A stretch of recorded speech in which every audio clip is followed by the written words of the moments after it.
Hey there, gamer guys and gals. Today we got one from Red Elected Games and 9 rat ones. It's been a while since we got a Red Elected game. They hadn't been sending them to us, so it was good to see one pop up in the email. And this is Neon PowerUp. And there's over 80 levels to this one, and you're basically just trying to stop CPU that's gone wild. So you have to collect the batteries on each level to shut it down. And there's over 80 levels, and there's 3 batteries on each level. And you'll also pick up little power-ups that'll help you along the way. God, it's hard to say a lot of things about these games when you review them because most of them are pretty simplistic. You start out pretty easy where you're just making little jumps, but then you're going to unlock a double jump, and that will let you jump twice. That's pretty. I don't think I really needed to say that, but there's also a what's it called? I want to say a boost or a uh, I can't think of the term for it. We will just call it a teleport. I can't remember what it was called actually though, but that will help you to kind of warp forwards. It'll also help you to warp through walls.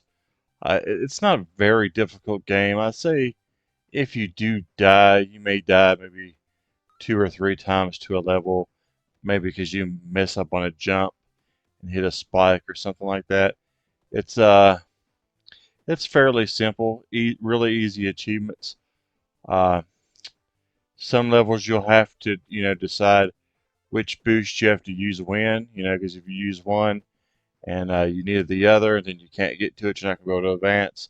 All you got to do is hit the select button on your controller, and it'll start you right over at the beginning of the level. So there's no real penalty for death. It's pretty simplistic. As you saw there, you can also use that teleport, to warp through enemies as well as the shots they fire. It's pretty much the same enemies throughout, so you'll be able to figure out, the best way to, approach them. You also unlock a plasma shot, which is like a little gun. As you'll see here, sometimes you'll have to jump to use it, like if it's a flying enemy, but that'll help you to, to get the enemies out of your way completely and not have to worry about them. Like I said, it's not difficult at all. It's got really easy achievements. I think as far as you have to get every achievement in the game is to level 30, and I say you can do that in around 30 minutes.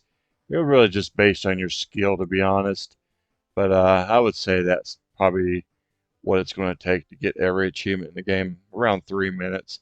Right here, you'll see how the teleport works.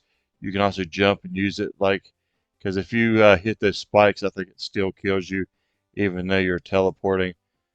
But you can teleport through enemies. But it's a lot of fun. It's a simplistic game that you're going to spend an evening on. It's another one of those Red Elected games where you're going to have a blast getting all the achievements. But, it's just going to be an evening worth of fun. You're not going to play this over, I don't believe, after you get all the achievements on it. But it's going to give you, good hours of fun after school or work to relax and chill and play a little bit. So I'm giving this a decent little score of a 7 out of 10. I had a good time with it. It was challenging to a point, but not over challenging to where I got frustrated. So I had a blast with it. Let me know if you pick it up and what you thought about it. If you enjoyed it as much as I did. I appreciate you guys likes, comments, and hitting that sub button. Helps us to keep getting games like this. And we ain't got a Red Elected game in a while, so it's good to to be covering one of them games again. But until next time, guys, see you in the leaderboards.